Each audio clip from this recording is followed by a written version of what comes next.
Hey, I'm Spicy Spaghetti, and I'm a ZENYATTA enthusiast. I one-trick Zen from Bronze to Masters in Seasons 3 through 8 in Overwatch 1, and he's been my main ever since, even though I now flex to almost all the supports. If you're a seasoned veteran of Overwatch 1 and just want to know the gameplay differences in Zen between Overwatch 1 and 2, skip to the timestamp below. If you're completely new to the world of Overwatch and want to learn more about this incredibly strong support character, stick around for this next section. ZENYATTA, commonly known as Zen, is an Omnic monk who hilariously has been neglected lore by Blizzard outside of his interactions with Genji, but that doesn't make him any less lovable. He is an aim-intensive support who specializes in dealing increased damage through his Discord Orb as well as healing ability in his Harmony Orb. When you place a Discord Orb on a target, that target receives increased damage from everyone on your team. This means it's great at helping your team shred tanks fast, but we'll get into orb placement later. His Harmony Orb is placed on a friendly target and they receive slow but steady passive healing. Both his orbs stay on the target until they are out of sight for roughly more than a second. As a new Zen player, one habit I want to make sure you leave this video with is always have both orbs active at any moment. Even if no one is actively taking damage, keep an orb on a teammate at all times. Also, keep an eye out for when you get the message Orb of Harmony or Discord is returned. This means your target left line of sight and it's time to put it on a new target. A mistake a lot of new Zen players make is that they forget to use their orbs enough. His primary and secondary fire are called his orbs of destruction. Left click or primary fire fires out a single orb at a time. This is a projectile, which means it has a travel time. I suggest spending time in the practice range to get used to this travel time so you can reliably hit shots. His secondary fire, or right click, is what's known as a charged volley. You hold right click to channel orbs, but the longer you hold, the more orbs you channel, up to 5. More orbs equals more damage. These shots fire slower and the damage per orb is less than when you fire a single orb at a time, but if you hit charged shots, it is great for burst damage. His ultimate ability is Transcendence, or you may hear it referred to as Trank or Tranquility. Zen goes invulnerable and has a massive AoE heal that's hard to damage your teammates through. However, your teammates are still vulnerable to burst damage, as that's instantaneous, large amounts of damage and can't be healed. This means it's great to counter ultimates such as Genji Blade or Zarya Grab as the common ones, but does not work to counter Tracer Pulse Bomb or Junkrat Riptire. Now that we know all of his abilities, let's get into the differences in his gameplay between the original and sequel, as well as my personal take on this gameplay. The one Zen change everyone is talking about is the addition of Snap Kick to his abilities. This is great for defending himself against a dive, as devs realized with the removal of crowd control abilities, dives were too effective against Zen. This is a great addition to Zen's kit, although some may say it's busted or a bit unnecessary. Zen does not want to fight in close combat.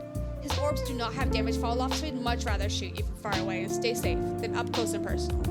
With Snap Kick, you can kick a pesky Genji or Tracer to a more comfortable distance before shooting them. Another important change to Zen's playstyle is the second-hand buff he gets by the removal of shields in the game. In Overwatch 1, a good Zen would always be spamming shields, and he has some of the highest shield pressure damage in the game and was great at spamming chokes to wear down a shield before a fight. With less shields in the battlefield, Zen can focus more on targeted damage on heroes. This also is an indirect buff to his ult charge, as shooting shields previously did not generate ult charge. But now that he's constantly doing hero damage, as long as you hit your shots, he can build Transcendence incredibly fast, even with the overall nerf to ult charge that all heroes got. Those are his changes, so let's get into what this means for his gameplay.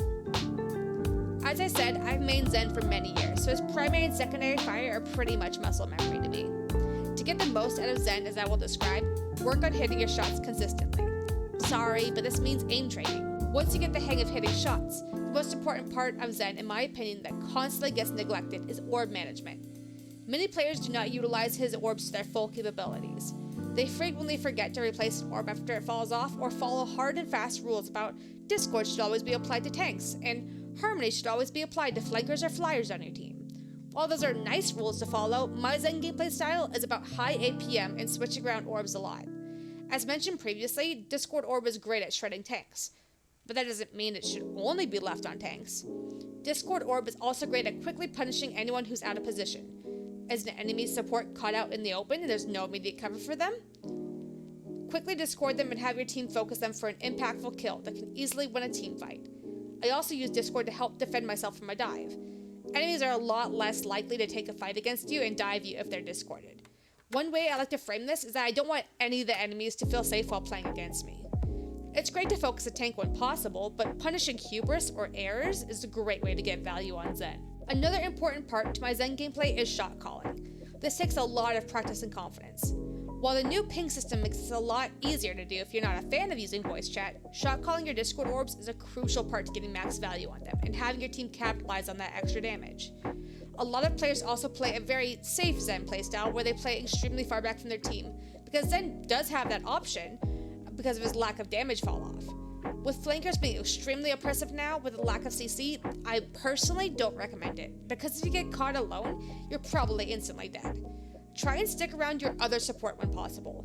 Supports pocketing each other is probably one of the most difficult things to deal with in Overwatch 2, since supports also have passive healing. A good support duo who support each other will be very powerful in this game, especially since there's one less tank to constantly be feeding and needing attention from supports.